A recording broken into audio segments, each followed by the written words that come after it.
Bro college strict గా ఉంటుందా అన్నయ్య? కాలేజ్ లో ఫోన్స్ ఎలా ఉందా? బ్రో నీ ఈసెట్ ర్యాంక్ ఎంత చెప్పు బ్రో ప్లీజ్. కాలేజ్ లో అమ్మాయిలు బాగుంటారా బ్రో? బ్యాక్లాగ్స్ పెడితే కాలేజ్ హాస్టల్ నుండి వెకేట్ చేస్తారా? నేను జాయిన్ అవుదాం అనుకుంటున్నా. వాట్సాప్ గైస్, ఎలా ఉన్నారు అందరూ? Welcome back to the new amazing video. నేనైతే మా కాలేజీకి సంబంధించి చాలా వీడియోస్ అప్లోడ్ చేశాను. ఆ వీడియోస్ కింద మీలో చాలా మంది చాలా డౌట్స్ అయితే అడిగారు. ఆ డౌట్స్ అన్నిటికీ ఒక రిప్లై లాగా నేనైతే ఈ వీడియో చేయబోతున్నాను. ఈ వీడియోలో మీరు మా కాలేజీకి సంబంధించి అడిగిన డౌట్స్ అన్నిటిని క్లియర్ చేస్తాను. కాబట్టి ఏ మాత్రం స్కిప్ చేయకుండా వీడియోని లాస్ట్ వరకు చూడండి. నేను ఫస్ట్ కేఎల్ యూనివర్సిటీలో జాయిన్ అయ్యాను. జాయిన్ అయ్యి మళ్ళీ ఆ తర్వాత అక్కడ సీట్ అయితే క్యాన్సిల్ చేయించి తర్వాత మళ్ళీ RVRJCలోకి వచ్చాను. యూనివర్సిటీ సీట్ ఎందుకు క్యాన్సిల్ చేయించానో కూడా చెప్తాను. వీడియోని మిస్ అవ్వకుండా లాస్ట్ వరకు చూడండి. ఈ వీడియోని మన ఛానల్ని కొత్తగా చూసే వాళ్ళ కోసం ఫస్ట్ నేనైతే ఇంట్రొడక్షన్ ఇస్తాను నా గురించి. నా పేరు సాత్విక్. మన ఛానల్ పేరు బంటీ డేస్. ఛానల్ని మాత్రం అసలు మర్చిపోవద్దు, సబ్స్క్రైబ్ చేసుకోండి. పక్కనే ఉన్న బెల్ ఐకాన్ కూడా ఆల్లో పెట్టుకోండి. నేను ఏ వీడియో అప్లోడ్ చేసినా వెంటనే నోటిఫికేషన్ వచ్చేసిద్ది మామా. ఓకే, ఇంట్రొడక్షన్ కంటిన్యూ చేస్తే నా పేరు సాత్విక్. నేనైతే RVRJC కాలేజ్లో CSE విత్ AIML అంటే CSE with artificial intelligence and machine learning డిపార్ట్మెంట్లో ఇప్పుడు థర్డ్ ఇయర్ అయితే జరుగుతున్నాను. సెకండ్ ఇయర్ మొన్న రీసెంట్గానే కంప్లీట్ అయిపోయింది. ఇప్పుడు నేను థర్డ్ ఇయర్లోకి వెళ్ళిపోయాను అనమాట. నేనైతే మా కాలేజీకి సంబంధించి చాలా వ్లాగ్స్ చేశాను. ఫస్ట్ నేను కాలేజ్లో సర్టిఫికేట్స్ అన్ని సబ్మిట్ చేయడానికి వచ్చినప్పుడు కాలేజ్ టూర్ ఒక వీడియో చేశాను. ఆ తర్వాత first day of my college చేశాను. ఆ తర్వాత engineers day, freshers, fest day 1, day 2, ఇంకా యాన్యువల్ డే, ఇట్లా చాలా వ్లాగ్స్ చేశాను. కైట్స్ కాంపిటీషను చాలా ఉన్నాయి. ఈ వీడియోస్ అన్నీ మీరందరూ ఈజీగా చూడాలని చెప్పేసి, ఈజీ యాక్సెస్గా ఉండాలని మన ప్లేలిస్ట్లో RVRJC వ్లాగ్స్ అని ఒక ప్లేలిస్ట్ ఉంటుంది. ఇంకా ఆ ప్లేలిస్ట్లోకి వెళ్తే మొత్తం మా కాలేజీకి సంబంధించిన వ్లాగ్స్ అన్నీ ఒక లిస్ట్లో ఉంటాయి అన్నమాట. మీరు వెతుక్కునే పని లేకుండా కాలేజ్ వ్లాగ్స్ చూడాలనుకుంటే మొత్తం ఇక ఆ లిస్ట్లో యూస్ చేయొచ్చు. ఇక ఆ వీడియోస్ అన్నీ చూస్తే కాలేజ్ లోపల స్టూడెంట్ లైఫ్ స్టైల్ ఎట్లా ఉంటుందో మొత్తం మీకే అర్థమైపోద్ది మామ. మీరు నన్ను అడిగిన డౌట్స్ అన్నీ మా అన్నయ్య నన్ను అడుగుతాడు, నేను మీకు రిప్లై ఇస్తాను. ఓకేనా? Let's start the video and let's roll the intro man.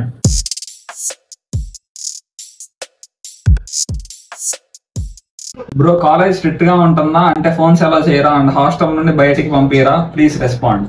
College స్ట్రిక్ట్గా ఉంటుందా అంటే ఇప్పుడు ప్రతి కాలేజ్కి దాని రూల్స్ దానికి ఉంటాయి అనమాట. రూల్స్ రెగ్యులేషన్స్ ప్రతి కాలేజ్కి ఉంటాయి, అవన్నీ కామనే. కాకపోతే స్టూడెంట్స్ ఎక్స్పెక్ట్ చేసేది ఏంటి అంటే ఫ్రీడమ్ అనమాట. మా కాలేజ్లో ఉన్న రూల్స్ రెగ్యులేషన్స్ అన్ని స్టూడెంట్స్కి కొద్దిగా ఫ్రెండ్లీగానే ఉంటాయి.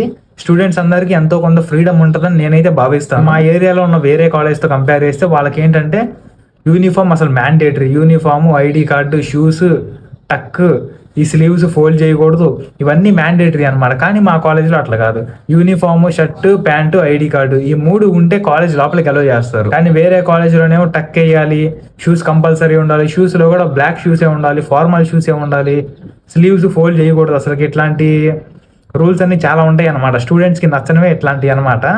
ఎప్పుడో స్కూల్లో ఉన్నప్పుడు టక్ చేసి టై పెట్టి ఇవన్నీ చేసాము. మళ్ళీ కాలేజ్లో కూడా అట్లాంటి లైఫ్ స్టైలే కంటిన్యూ అవ్వాలంటే మనకు నచ్చదు. సో మా కాలేజ్లో అట్లాంటి రూల్స్ అన్నీ ఉండవు. సో స్టూడెంట్ ఫ్రెండ్లీగానే ఉంటుందని నేను భావిస్తాను. అన్నయ్య కాలేజ్లో ఫోన్స్ ఎలా ఉందా? ఎలా ఉంది, మీరు వాడుకోవచ్చు. కాకపోతే ఎక్కడ పడితే అక్కడ వాడకూడదు. మన జాగ్రత్తలో మనం ఉంటా, అవసరమైనప్పుడు తీసి వాడుకుంటా, లీజర్ పీరియడ్స్ అప్పుడు అట్లా వాడుకుంటా ఉంటే, కాలేజ్ బయటకు వచ్చినప్పుడు అట్లా వాడుతూ ఉంటే ఎవరికి ఇబ్బంది ఏమి ఉండదు, ఏ అబ్జెక్షన్ ఉండదు. నేను ఈ కాలేజ్లో జాయిన్ అవ్వడానికి one of the primary reason కూడా ఇదే అనమాట. ఎందుకంటే ఈ కాలేజ్లో ఈ వ్లాగ్స్ అన్ని చేస్తున్నాను అంటే ఈ ఫోనే కారణం. అట్లాగే మా కాలేజ్లో ఫోన్ ఎలో చేయడమే కారణం. బ్రో హాస్టలర్స్ డైలీ క్లాస్ అయిపోయిన తర్వాత అవుటింగ్కి వెళ్ళొచ్చా? క్లాసెస్ అయిపోయిన తర్వాత హాస్టల్ నుంచి బయటికి అవుటింగ్కి వెళ్ళొచ్చా అంటే వెళ్ళొచ్చు మామ. మనల్ని ఎవరు ఆపేది చెప్పండి? ఇదేమన్నా స్కూల్లో హాస్టలా లేదంటే కాలేజ్లో ఇంటర్ కాలేజ్లో హాస్టలా? ఇది బీటెక్లో హాస్టల్. డీటెయిల్డ్ కాలేజ్ వీడియో చేయి, లైక్ డ్రోన్ షాట్ అంట. మనకంత ఉందా? Labs, bus, ground, canteen, cover everything. If you dare bathrooms తప్పకుండా చెయ్యి. వీడియోస్ ఇంట్రెస్టింగ్ గా ఉన్నాయి మామ. అండ్ కాలేజ్ గురించి ఫుల్ డీటెయిల్డ్ గా ఒక వీడియో పెట్టు. అసలు మామూలు వీడియోలు తీయాలంటేనే సరదా తీరిపోద్ది. నువ్వేమో డ్రోన్ వీడియోలు అంటున్నావు, డ్రోన్ షాట్లు అంటున్నావు. చూసుకోమల్లా అసలు అవన్నీ మన వల్ల అయ్యే పని కాదు మామ. కాలేజ్ మొత్తం ఒక డీటెయిల్డ్ వీడియో చేయమంటే చేయొచ్చు, కాలేజ్ మొత్తం చూపించమంటే చూపించవచ్చు. అంతేగాని డ్రోన్ షాట్లు పెట్టి అంతంత హంగామా చేయాలంటే మన వల్ల కాదు. మనం ఏమన్నా పెద్ద పెద్ద క్రియేటర్లమేం కాదు. మనకున్న సబ్స్క్రైబర్ బేస్ చాలా తక్కువ. మాకేమైనా ఇన్కమ్ వచ్చిద్దా అంటే నిల్లు. మా కాలేజ్ వెబ్సైట్లో ఉంటుంది ఒక video, aerial view of RVRJC అని చెప్పేసి. సింపుల్గా ఆ వీడియో చూసుకోండి. ఆ డ్రోన్ రెంట్కి తీసుకొని నేను మొత్తం వీడియోలు తీసేటప్పటికి కాలేజ్ బస్ ఫీజు అయితే కట్టేయచ్చు అనమాట ఆ ఖర్చుతోటి. అట్లా ఉంటుంది మరి. కాలేజ్ గురించి డీటెయిల్డ్ వీడియో కావాలంటే వంశీ జర్నీ అనే ఛానల్లో ఒక వీడియో ఉంటుంది, ఆల్ అబౌట్ ఆర్వీఆర్ అని చేసి అని. మా కాలేజీకి సంబంధించిన టెక్నికల్ స్టఫ్ మొత్తం ఇక ఆ వీడియోలోనే కవర్ చేశాడు. మీకు ఆర్వీఆర్జేసీ కాలేజ్ గురించి ఎన్నో డౌట్స్ ఉంటాయి. లైక్ హైయెస్ట్ ప్యాకేజ్ ఎంత, యావరేజ్ ప్యాకేజ్ ఎంత, అసలు కట్ ఆఫ్స్ ఏంటి, అసలు ఫీ స్ట్రక్చర్ ఎలా ఉంటుంది, ఇంకా ఎన్నెన్నో డౌట్స్ ఉంటాయి. ఈ వీడియోలో అయితే నేను కంప్లీట్గా ఎక్స్ప్లెయిన్ చేయబోతున్నాను ఆర్వీఆర్జేసీ కాలేజ్ గురించి. కాలేజీకి సంబంధించి టెక్నికల్ ఇన్ఫర్మేషన్ మొత్తం కావాలంటే మీరు ఆ వీడియో చూస్తే అర్థమైపోద్ది. కాలేజ్లో స్టూడెంట్ లైఫ్ స్టైల్ ఎట్లా ఉంటుందో చూడాలనుకుంటే మీరు నా వ్లాగ్స్ అన్ని ఫాలో అయిపోవచ్చు. ఆ వీడియో లింక్ నేను కింద డిస్క్రిప్షన్ లో ఇస్తాను. బ్రో కాలేజ్ లో బైక్ ఎలా ఉందా? బ్రో మీ కాలేజ్లో బైక్ ఎలా ఉందా అంటే ఉంది మామ. బైక్ వేసుకొని రావచ్చు, కార్ వేసుకొని రావచ్చు, నీ ఇష్టం. కార్ వేసుకొని వచ్చే వాళ్ళు కూడా బోల్డ్ అంత మంది ఉంటారు. బ్రో కాలేజ్ లో ఈవెంట్స్ బాగానే జరుగుతాయా? 3 or 4 months ఒకసారి అయినా జరుగుతాయా? కాలేజ్లో ఈవెంట్స్ జరుగుతాయా అంటే రెగ్యులర్గా ఈవెంట్స్ అయితే జరుగుతూనే ఉంటాయి. బట్ మేజర్ ఈవెంట్స్ వచ్చేసి ఈవెంట్ ఆఫ్ ద ఇయర్ అయితే మొత్తం 2 ఈవెంట్స్ ఉంటాయి, యాన్యువల్ డే, ఫెస్ట్. ఈ 2 మేజర్ ఈవెంట్స్ ఉంటాయి. ఇక చిన్న చిన్న ఈవెంట్స్ అయితే ఫ్రెషర్స్ కానీ లేదంటే జరిపితే ఫేర్వెల్ కానీ ఇట్లాంటి చిన్న చిన్న ఈవెంట్స్ అయితే జరుగుతూనే ఉంటాయి. ఇంకా కాంటెస్ట్లు, కాంపిటీషన్స్ అయితే రెగ్యులర్గా మంత్లీ ఒక 2-3 జరుగుతూనే ఉంటాయి. బ్రో నీ ఈసెట్ ర్యాంక్ ఎంత చెప్పు బ్రో ప్లీజ్. నా ఈసెట్ ర్యాంకు 902, 902. నేనైతే డిప్లొమాలో కంప్యూటర్ ఇంజనీరింగ్ స్టూడెంట్ని. కాలేజ్ లో అమ్మాయిలు బాగుంటారా బ్రో? కాలేజీలో అమ్మాయిలు బాగుంటారా అంటే బాగానే ఉంటారు మామ. ఎందుకు లైన్ వేసుకుందామనే? కాలేజీలో అమ్మాయిలు బాగానే ఉంటారు, అబ్బాయిలు బాగానే ఉంటారు, కాలేజీ బాగానే ఉంటది, అంతా బాగానే ఉంటది. అమ్మాయిలు అమ్మడే తిరుగుతూ ఉంటే ఆ తర్వాత మన ఫ్యూచర్ కూడా బాగానే ఉంటది. కాలు మొక్కినా తక్కువనే, ఎందుకంటే ఆ అందానికి ఆ పేస్ కార్డుకు మనం ఇచ్చే వాల్యూ ఎంత అండి అది. ఎందుకంటే ఆ స్మార్ట్ ఎవరికి లేదు, అంతేకాదు. మనకెందుకు మామ ఇవన్నీ? చక్కగా కాలేజ్కి వచ్చామా, 4-5 ఫ్రెండ్స్ బ్యాచ్ తోటి ధూమ్ ధామ్ తిరిగామా, మధ్య మధ్యలో క్లాసులు బంక్ కొడతా ఎంజాయ్ చేసామా కాలేజ్ లైఫ్ని.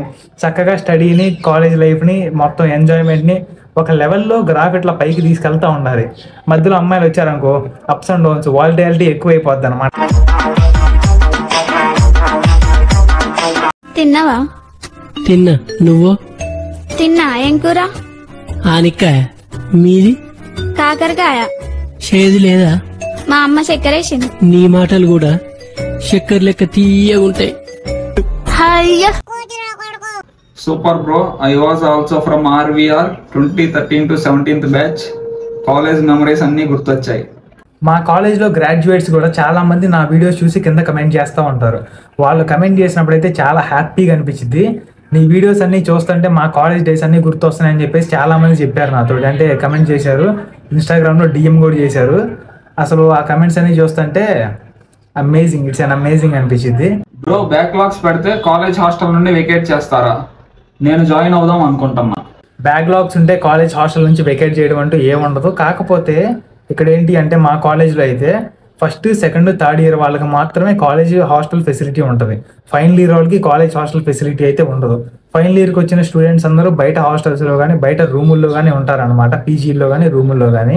బాయ్స్ హాస్టల్ అయితే కాలేజ్లోనే ఉంటుంది, గర్ల్స్ హాస్టల్ ఏం గుంటూరులో ఉంటుంది.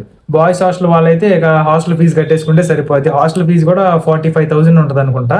గర్ల్స్ అయితే బస్ ఫీజు కట్టాలి, హాస్టల్ ఫీజు కట్టాలి. బస్ ఫీజు 11,000 ఉంటుంది, హాస్టల్ ఫీజు 44,000, 45,000 ఉంటుంది. బ్రో కాలేజ్ బాయ్స్ హాస్టల్లో వైఫై ఫెసిలిటీ ఉందా? వైఫై ఫెసిలిటీ అయితే లేదు, బట్ ల్యాన్ కనెక్షన్ అయితే ఉందంట. ఇప్పుడు ల్యాప్టాప్కి మనం ల్యాన్ పోర్ట్ కనెక్ట్ చేసుకొని ల్యాప్టాప్లో హాట్స్పాట్ ఆన్ చేసుకొని వాడుకోవటమే కానీ ఇక మనం చేసేది అయితే ఏమీ లేదు మామ. కాలేజ్లో వైఫై ఫెసిలిటీ ఉంటుంది, బట్ దాని పాస్వర్డ్ అయితే స్టూడెంట్స్ దగ్గర ఉండదు. బ్రో హాస్టల్లో ఫోన్ యూజ్ చేయవచ్చా? కాలేజ్లోనే ఫోన్ ఎలా ఉంది, ఇక హాస్టల్లో ఇబ్బంది ఏముంది మామ, మన ఇష్టం వచ్చినట్టు వాడుకోవచ్చు. బ్రో ఫస్ట్ ఇయర్ స్టూడెంట్స్ కి కాలేజ్ టైమింగ్స్ చెప్పండి. కాలేజ్ టైమింగ్స్ విషయానికి వస్తే మొత్తం 2 షిఫ్ట్లు ఉంటాయి, first shift, second shift. First shift ఎవరెవరికి అంటే సెకండ్ ఇయర్, థర్డ్ ఇయర్ స్టూడెంట్స్కి. Second shift first year, final year స్టూడెంట్స్కి.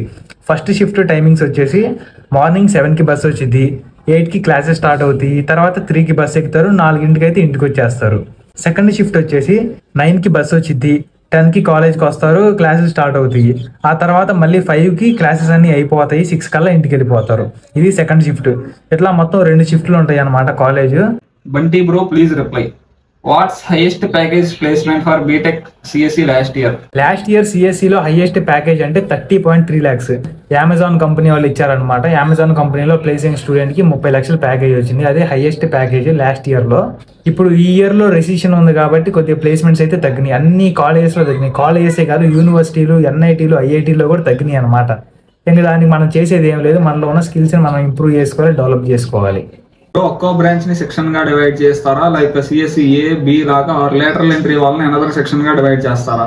లేటరల్ ఎంట్రీ స్టూడెంట్స్ అందరినీ సపరేట్ సెక్షన్లో కూర్చోబెడతారంటే అట్లేం ఉండదు. ఇప్పుడు మా డిపార్ట్మెంట్ విషయానికి వస్తే మొత్తం 3 సెక్షన్లు ఉన్నాయి, ఏ, బి, సి. ఈ 3 సెక్షన్లోకి స్టూడెంట్స్ అందరినీ డివైడ్ చేస్తారు. మేము మొత్తం లేటరల్ ఎంట్రీ స్టూడెంట్స్ 18 మంది ఉన్నాం. 6 గా డివైడ్ చేసి కూర్చోబెడతారు అనమాట. నీది ఏం ఫోన్ బ్రో? ఎడిటింగ్ దేంతో చేస్తావు? నేను ఇప్పుడు వీడియోస్ రికార్డ్ చేసేది వచ్చేసి iPhone 13. నేను ఎడిట్ చేసేది కూడా ఈ ఫోన్లోనే. ఒకప్పుడు నేను iPhone 6s అయితే వీడియోస్ అన్ని రికార్డ్ చేసేవాడిని, అందులోనే ఎడిట్ చేసేవాడిని. ఇప్పుడు iPhone 13లో రికార్డ్ చేస్తున్నాను, 13లోనే ఎడిట్ చేస్తున్నాను, 13లోనే అప్లోడ్ చేస్తున్నాను. ఫోన్ అయితే కంప్లీట్గా సాగు కొడతా అనమాట. ఆర్వీఆర్ అండ్ జేసీ కాలేజ్ లో ఎంబీఏ ఎలా ఉంటుంది, ప్లేస్మెంట్ ఎలా ఉంటాయి చెప్పు bro. Bro MCA fee structure ఎంత ఉంటుంది ఆర్వీఆర్ జేసీలో? మా కాలేజ్లో ఎంసీఏ ఎలా ఉంటుంది, ఎంబీఏ ఎలా ఉంటుంది, ఎంటెక్ ఎలా ఉంటుంది అని చెప్పేసి చాలామంది నన్ను అయితే డౌట్స్ అడుగుతూ ఉన్నారు. వాటి గురించి నాకు అంత ఐడియా లేదు. నాకు ఐడియా లేని దాని గురించి నేను మాట్లాడకూడదు. అది మాట్లాడితే అది డిఫరెంట్గా పోర్ట్రే అయితే మళ్ళీ బాగోదు. కాబట్టి నాకు తెలిసిన దాని గురించి నేను మాట్లాడతాను. నాకు తెలియని దాని గురించి నాకు తెలియని దాంట్లో నేనైతే ఏలు పెట్టను. సో వాటి గురించి నాకు తెలియదు మామ.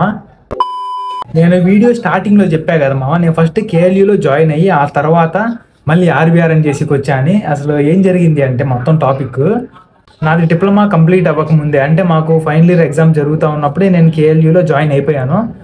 ఇప్పుడు అడ్మిషన్ ఫీజు కట్టాను, కాలేజ్ ఫీజు కూడా కట్టాను, మొత్తం 50,000 ఫీజు కట్టాను అనమాట. ఇంకా ఆ తర్వాత ఇంకొన్ని రోజుల్లో ఈసెట్ రిజల్ట్ రాబోతుంది అనుకున్నప్పుడు ఇక నేను వెళ్ళి అక్కడ అడ్మిషన్ అయితే క్యాన్సిల్ చేయించాను. ఎందుకు అంటే యూనివర్సిటీలో జాయిన్ అవ్వడం నాకు ఇష్టం లేక. యూనివర్సిటీలో జాయిన్ అయితే దాదాపు 10 నుంచి 15 లక్షల దాకా ఖర్చు అయిపోతాయి. నాకేమో స్టడీ మీద ఇంట్రెస్ట్, బిజినెస్ కూడా ఇంట్రెస్ట్. ఇప్పుడు నా కోసం ఒక 10 లక్షలు 20 లక్షలు నా చదువు మీద పెట్టుబడి పెట్టి చదువు అయిపోయిన తర్వాత నాన్న నేను బిజినెస్ చేస్తా అంటే వేంగదా అంటారు. కాబట్టి నేను స్టడీ మీద, చదువు విషయంలో నా సొంతగా నేను చేసుకోవాలని చెప్పేసి నాకు ఏ కాలేజీలో సీట్ వస్తే నేను ఆ కాలేజీలోనే జాయిన్ అవుతా అని చెప్పేసి అక్కడ అడ్మిషన్ అయితే క్యాన్సిల్ చేయించాను. క్యాన్సిల్ చేయించిన తర్వాత ఇంకా అదృష్టవశాత్తు ఒక మంచి కాలేజీలోనే సీట్ వచ్చింది, మంచి కాలేజీలోనే జాయిన్ అయ్యాను. నాకు బిజినెస్ మీద కూడా ఇంట్రెస్ట్ ఉంది కాబట్టి నేను అందులో అడ్మిషన్ అయితే క్యాన్సిల్ చేయించాను. ఇప్పుడు నా బీటెక్ అయిపోయిన తర్వాత నేను డిప్లొమా 3 years, ఈ బీటెక్ 3 years, కంప్లీట్ 6 yearsలో మొత్తం ఫీజు రియంబర్స్మెంట్ మొత్తం ఫ్రీనే అనమాట. స్టడీ మొత్తం ఇదంతా ఫ్రీగానే అయిపోయింది. కాబట్టి నా స్టడీ కంప్లీట్ అయిపోయిన తర్వాత నేను ఏదైనా బిజినెస్ మొదలు పెట్టుకుంటానంటే ఇంట్లో ఫైనాన్షియల్గా ఎంతో కొంత సపోర్ట్ ఉంటుందని చెప్పేసి కేఎల్యూలో అడ్మిషన్ క్యాన్సిల్ చేయించి ఆర్వీఆర్ అని చేసిలో పడ్డాను. అది మామ ఈ స్టోరీ మొత్తం. ఇంకా మీకు ఏమైనా డౌట్స్ ఉంటే, అంటే కాలేజీకి సంబంధించే కాకుండా ఇంకేదన్నా FAQ లాగా మీకు ఏమైనా డౌట్స్ ఉంటే కనుక కింద కమెంట్ చేస్తే రాబోయే వీడియోస్లో నేను వాటన్నిటికీ సమాధానాలు ఇస్తూ ఉంటాను. చెమటలు కూడా కారిపోతూ ఉన్నాయి, అసలు గాలే లేదు, ఫ్యాన్ ఆపేసా కాబట్టి గాలే లేదు, చెమటలు కారిపోతూ ఉన్నాయి. ఈ కష్టానికి ఒక లైక్ వేసుకొని మన ఛానల్ కూడా సబ్స్క్రైబ్ చేసుకోండి మామ. ఫ్యూచర్లో చాలా బ్లాగ్స్ అయితే రాబోతున్నాయి, అవన్నీ మీరు సపోర్ట్ చేస్తారని కోరుకుంటున్నాను.